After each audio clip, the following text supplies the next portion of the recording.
தெய்வத்தின் குரல் இரண்டாம் பாகம். ஜோதிஷம் வேதத்தின் கண். புராதன கணித நூல்கள் பகுதி 2. 800 வருஷங்களுக்கு முன் பாஸ்கராச்சாரியார் என்று பெரிய கணித சித்தாந்தி ஒருவர் இருந்தார்.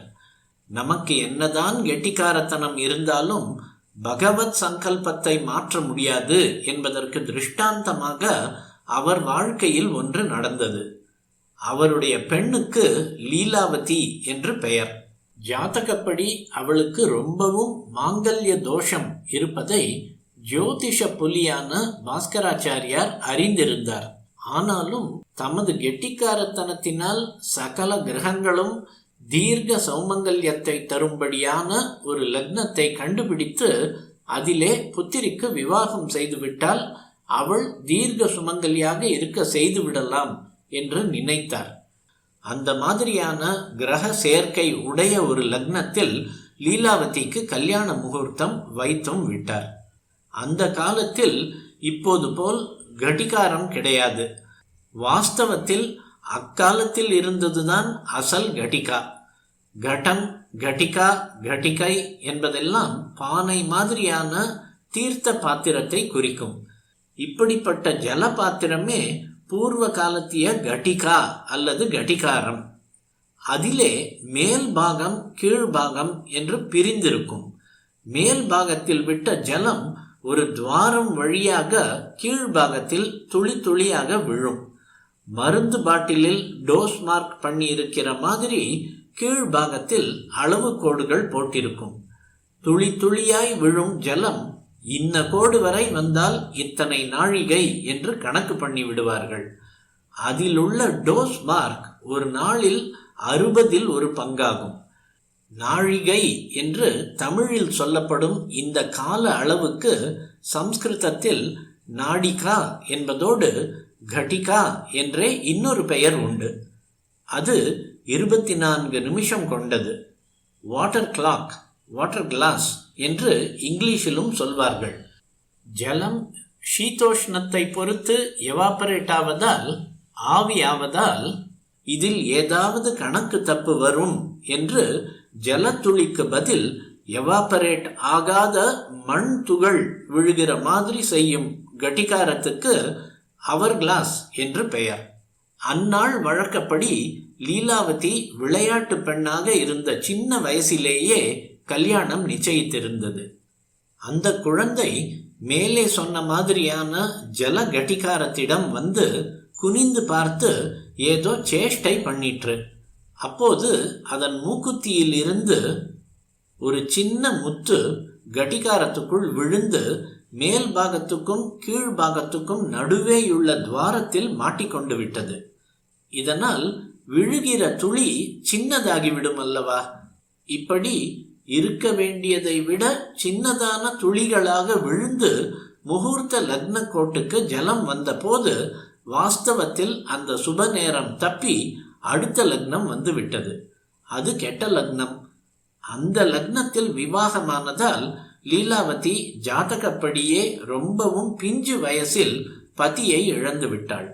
முத்து விழுந்ததை அந்த குழந்தை உள்பட ஒருத்தரும் முதலில் கவனிக்காதலால் இத்தனை பெரிய விபரீதம் நடந்துவிட்டது. அப்புறம் விஷயம் தெரிய வந்த போது விதியை யாரும் மாற்ற முடியாது என்று தெரிந்து கொண்டார்கள். கணித சாஸ்திர விஷயமாக பிற்காலத்தில் பாஸ்கராச்சாரியார் ஒரு கிரந்தம் செய்ய வேண்டும் என்று நினைத்தார். தமது புத்திரியின் பெயராகிய லீலாவதி என்னும் பெயரையே அந்த புஸ்தகத்துக்கு வைத்தார். சின்ன வயசிலேயே விதவையாகி தம்மிடம் வந்துவிட்ட புத்திரி லீலாவதியை கணிதத்தில் பண்டிதையாக்கி அவள் பெயரிலேயே தம் புஸ்தகத்தை எழுதினார். சாதாரணமாக ஒரு பரம்பரையில் பாட்டி முப்பாட்டிகளின் பெயரை குழந்தைக்கு வைத்து அவர்களுடைய நினைவை நீடிக்க செய்கிறார்கள் அல்லவா? பாஸ்கராச்சாரியாரோ என்ன பண்ணினார் என்றால், குழந்தையே பெறாத தம்முடைய குழந்தை கணித மாணாக்கர் பரம்பரை முழுதற்கும் ஒரு ஆதி பாட்டியாக சிரஞ்சீவித்வம் பெறும்படி தம்முடைய புஸ்தகத்திற்கே லீலாவதி கணிதம் என்று அவள் பெயரை வைத்துவிட்டார். அதில் வியக்த கணிதம், பீஜ கணிதம், முதலிய பல வகை கணிதங்கள் இருக்கின்றன.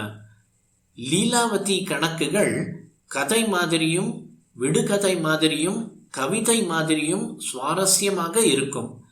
கிரக ஸ்திதிகள், கிரகங்களின் கதிகள் முதலியவற்றை நிர்ணயிப்பதற்கு உபயோகமாக சித்தாந்த சிரோமணி என்ற ஒரு கிரந்தத்தையும் பாஸ்கராச்சாரியார் எழுதியிருக்கிறார். பிராச்சீன லேகமாலை என்னும் பழைய சாசனங்களின் தொகுப்பான புஸ்தகத்தில் உள்ள ஒரு சாசனத்தால் பூர்வ காலத்தில் பாஸ்கராச்சாரியாருடைய கிரந்தங்களை பிரச்சாரப்படுத்துவதற்காக குஜராத் தேசத்தில் இருந்த சிங்களன் என்னும் அரசன் மானியம் விட்டிருந்தான் என்று தெரிய வருகிறது. நவீன க்ஷேத்திர கணித கிரந்தமாகிய யூக்ளிட் புஸ்தகத்தில் நடுவில் உள்ள 7, 8, 9, 10 பாகங்களை காணவில்லை என்று சொல்லுகிறார்கள். சம்ஸ்கிருதத்தில் 12 புஸ்தகங்களும் அப்படியே இன்றைக்கும் இருக்கின்றன. நமக்கு ஒன்றும் தெரியவில்லை. பல முறை கூட்டல் போடுவதுதான் பெருக்கல், பல முறை கழிப்பதுதான் வகுத்தல் என்பது போன்ற சின்ன விஷயங்கள் கூட தெரியாமல் இருக்கிறோம். பாஸ்கராச்சாரியாருக்கு முன்பு, அதாவது இன்றைக்கு 1500 வருஷங்களுக்கு முன்பு வராகமிகிரர் என்று ஒருவர் இருந்தார். அவர் பிருஹத் சம்ஹிதை, பிருஹத் ஜாதகம் முதலிய பல கிரந்தங்களை செய்திருக்கின்றார். பிருஹத் சம்ஹிதை என்பது சகல சாஸ்திரங்களுக்கும் சயின்ஸுகளுக்கும் டைஜஸ்ட் ஆகும். இத்தனை சயின்ஸா நம் பூர்வீகர்களுக்கு தெரிந்திருந்தது என்று அதை பார்த்தால் ஆச்சரியமாக இருக்கும். பிருஹத் ஜாதகத்தில் ஜோதிஷ விஷயங்கள் யாவும் உள்ளன. ஆரியபட்டர் என்பவர் ஆரியபட்ட சித்தாந்தம் என்று ஒரு புஸ்தகம் எழுதியிருக்கிறார். இவரும் 1500 வருஷத்துக்கு முன்பு இருந்தவரே. இப்பொழுது வழங்கி வரும் வாக்கிய கணிதமானது ஆரியபட்ட சித்தாந்தத்தை அனுசரித்தது என்று சொல்வார்கள். வராகமிகிரரையும் ஆரியபட்டரையும் நம் கால மேத்தமேட்டிஷியன்களும் கொண்டாடுகிறார்கள்.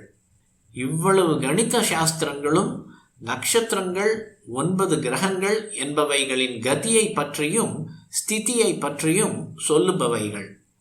கிரகங்கள் 7 தான். ராகு கேதுக்கள் நிழல், அதனால் அவைகளை சாயா கிரகங்கள் என்று சொல்வார்கள். சூரியனுக்கும் சந்திரனுக்கும் நேர் விரோதமாக அவை ஓடும். அவைகளுக்கு தனி கணனம் வேண்டாம். சூரிய சந்திரர்களுக்கான கணனத்தின் விபரீத தலைகீழ் கணனமே அவைகளுக்குரிய கணனமாகும்.